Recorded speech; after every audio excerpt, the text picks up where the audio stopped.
Madam Speaker, I rise today in remembrance of those who lost their lives on September 11, 2001, 11 years ago today. For the nation, September 11 marks the day that the course of history of the United States was changed forever.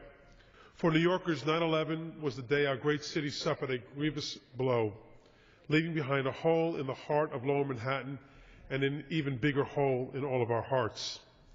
While many of the structures destroyed or damaged by the attacks are being rebuilt or renewed, the families who lost their loved ones can never replace the husbands, the wives, the fathers, the mothers, the brothers, the sisters, and the children who perished.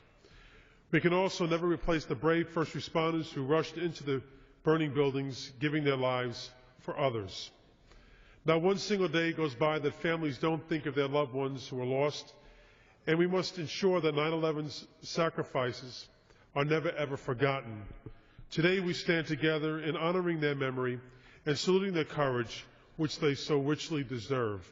Johnny, we miss you.